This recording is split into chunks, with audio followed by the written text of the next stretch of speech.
Kendrick Lamar, King of New York. What's your take on this? You know, when I first heard it, man, that wasn't even the line that caught me. You know, the line that caught me was, of course, when he's, you know, his name getting at all the different artists. But even when he said he was the King of New York, I didn't take it as he was saying I'm the King of New York. I was taking it as like a metaphor, because he said I'm Machiavelli's offspring, the King of New York. I was taking it as, okay, maybe I'm just thinking too deep into it, but Tupac was born here in New York. So maybe he was saying I'm the offspring of the real King of New York, because Tupac was born in New York. That's a debate within itself. Mm-hmm. Do you count Tupac as a New Yorker because he was born here? I didn't even know he was born here. Wasn't he born? I thought he was born in like Maryland somewhere. Well, he spent some time growing up in New York. He actually, Tupac's original rap name was MC New York. Oh, gotcha. He went to like the performing arts schools out here and stuff like that. Gotcha. But F all that. I'm thinking too deep into it, listening to what other people were saying. When I heard the line initially, I didn't have no problem with it. And the reason I did have a problem with it because I just felt it was disrespectful, but it reminded me of when Snoop kicked down the buildings. Mm-hmm. When Snoop in the New York video, he kicked down the buildings. Was I mad at Kendrick for saying that? Nah. Because truth be told, Mano brought up a good point. It's a lot of kings of New York, and ain't none of them from New York. Because truth be told, when Kendrick does a show, Kendrick will pack the venue more than any artist from New York whose name is not Jay-Z or Nasir Jones. And it's like, yo, he comes out here, he sells out shows, they go to the clubs, they have a good time. Yo, Kendrick was at the VMAs this Sunday in Brooklyn. I didn't see not one person who put out a diss record to Kendrick even in the building. Think about that. Out of all of the people that put out diss records to Kendrick Lamar from New York, none of them were even in the building. But Kendrick was on that main stage. If I was a rapper from New York, I'd be taking a hard look in the mirror and stop blaming radio, stop blaming DJs. What am I doing wrong that people aren't gravitating towards what I'm doing? I mean, in terms of the response records, I mean, you're right. I mean, Papoose did one. He wasn't in the building. Joel Ortiz, he's overseas somewhere now, touring last I heard. You know, we just interviewed him. Joe Budden did one, not in the building. Iman Shumpert, I think, did one. Oh, God. That was so pointless. That's when it became a circus, though. And that was the other thing that got me. It's like, how come in hip-hop nobody can be original, man? Like, it's like when one person does something, everybody wants to do it. This goes back to me when Beamer Benz and Bentley came out, everybody wanted to do a Beamer Benz and Bentley freestyle. Or when J Electronica Exhibit B came out, everybody wanted to do an Exhibit B freestyle. Like, why do we do this? Like, it used to be a time in hip-hop, I would think, where you would see somebody doing something and be like, all right, they doing that, I'm going to go do this. You know what I'm saying? That's why I like even somebody like Uncle Murda, who jumped on the record. He did a different beat. He didn't even use the control beat. At least if you're gonna respond with something different. After a while, it gets annoying. It's like, I don't even want to hear your shit. A few people did that. Like, did you hear the Papoose response? I heard Papoose. Papoose did his over control though, didn't he? Was it control? Yeah, he did over control. Maybe you're right. But Papoose was pretty tough on his. Listen, Pat been getting busy lately. Yeah. And I ain't even gonna front. Like I was one of those. I've always been an ebb and flow with Papoose. Papoose either takes me here or he takes me there. And I'm like, damn. But lately, since that Versace remix, Pat been getting busy. He just got a stigma that, especially online, where people want to say that Pap is like the wackest rapper ever. Oh, Papoose is garbage. Like nobody wants to hear him, so they're not really paying attention. But now they're starting to tune in because you see Nicki Minaj tweeting about the Versace freestyler, Just Blaze tweeting about how he got busy. You know, like I even tweeted, like I know B-Dot tweeted out how dope it was, and I retweeted like, yeah. So now people are starting to pay more attention, you know. But I mean, Pap is another one. He's dope, but it's like, what are New York artists doing wrong? And I don't even know if they're necessarily doing something wrong, but I just really feel in my heart like your thoughts become things. So if you're always trying to take things back, how do you ever move forward? You know, when you always talking about taking it back to the essence, or you know, talking about missing that 90s sound, like how can New York ever move forward if everybody's still stuck in that era? Like you can't.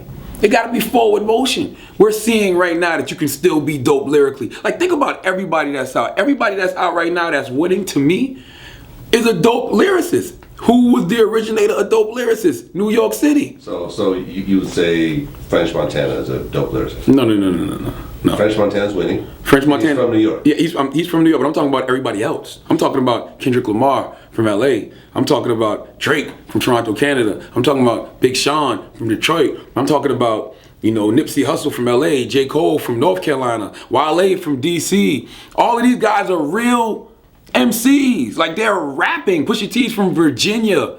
The originator of true hip hop lyricists was New York City. Rakim Allah was the first person. I mean, I'm born in 1980, so he was the first person I heard spitting bars. Those guys are spitting bars. So what's your take on French Montana? French Montana makes great records. French Montana is like a down south artist who isn't great lyrically, but he makes great records.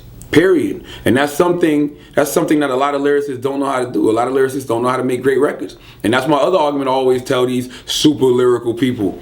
Yo, just because you're a super lyricist, what's the point if you can't make a great record? After a while, people don't want to hear just bars. Biggie Smalls was a super lyricist who can make great songs, great albums. Jay-Z's a super lyricist who can make great records. Even Nas, can make good records when he gets the right production.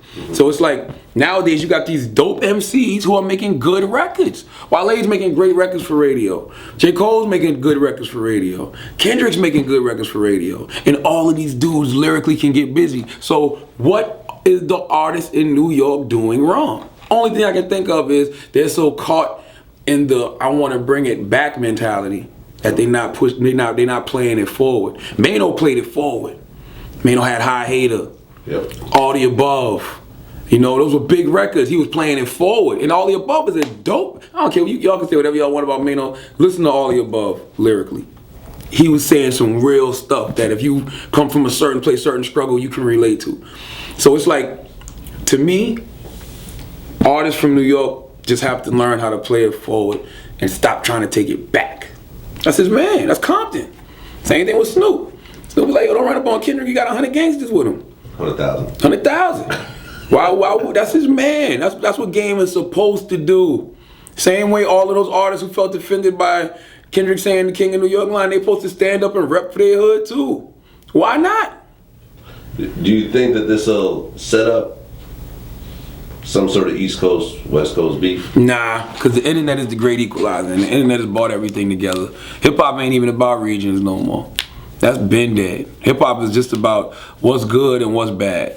What I like and what I don't like. Like I said, the only people that's still holding on to that regional stuff is those guys that probably still wear denim jean shorts and construction Timberlands in the summertime. And those are the ones that are trying to bring it back. Papoose was here yesterday. And, I kind of went through a few lines in his song. Like, one of the lines was, Kendrick and TDE's on PCP. Top and TDE and them, those ain't no pushovers. Top my dude. Like, I like Top a lot. Top is one of the last few thorough guys in this game. So what I asked was, do you feel that this could potentially escalate into something violent, something physical? Nah, I don't think so. What he said was, it might. I'm not going to rule that out. You never know. He's like, am I worried about it? No, but it might. You never know. I mean, Pap ain't no pushover neither. I don't think it will. I think even if they saw each other out, I think cooler heads would prevail. They might have some words, you know what I mean? Oh, I didn't like this, and oh, I didn't like that. But I don't think it would end in nothing like that. I don't think so. I personally don't believe that. Even when I heard Pap's record, at first I was like, damn, he went hard. Like, he was really getting at them, saying some real personal stuff. Yeah. But then he had a great response, like, yo, this is hip hop. This is hip hop. Tupac first line on Hit 'Em Up was, that's why I fucked your bitch, you fat motherfucker.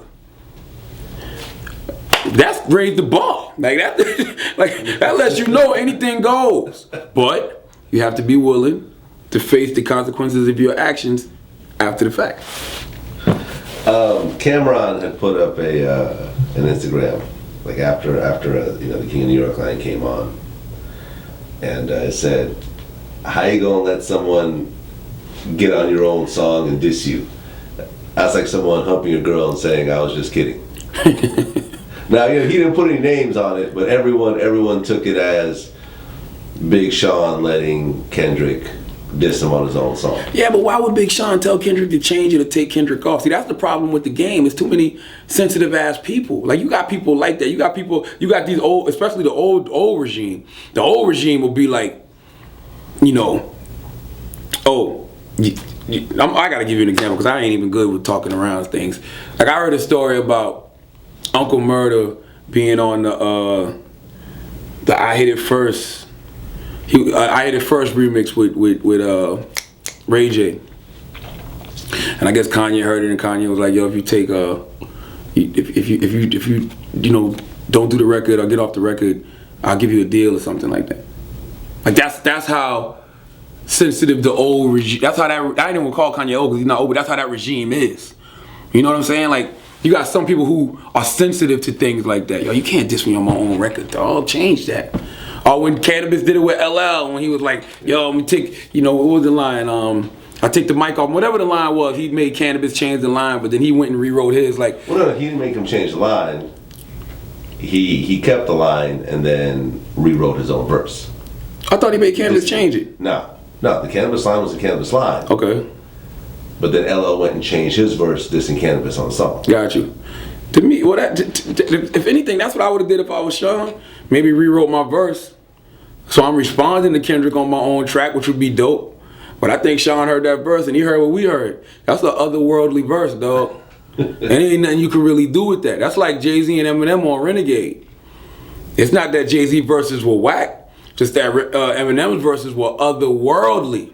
What you gonna do? Take the L, dog. It's like being on a Bronco, man. Just get on that Bronco and hold on when that Bronco's bucking, man. Just try not to fall off. And Sean's verse was dope too. Sean said, I'm trying to be better than everybody that's better than everybody. Like, to me, those were some hot bars. But Kendrick's verse marked the moment in time. That's how ill Kendrick's verse was. Kendrick's verse was like, it's gonna come a point in time in the future where you're like, AK, BK. I mean, before Kendrick, after Kendrick. Like, that's how ill that verse was. Like, that verse made everybody alive for a minute. Like, it gave hip-hop a jolt in the arm. Like, whoa, wait a minute now. It's real out here. And to me, that was dope. Kendrick's like, look, nigga, we ain't friends. Everybody too buddy-buddy. Where's the competition at? Life ain't a DJ Khaled record, dog, where everybody just gonna get together and, kumbaya, my lord, okay? We can do some songs together, but I'm trying to rip y'all heads off here, all right? Everything in an Instagram pic where it's all of us clicked up, showing off our liquors. What's up? Nah, man. No, it's where the competition at?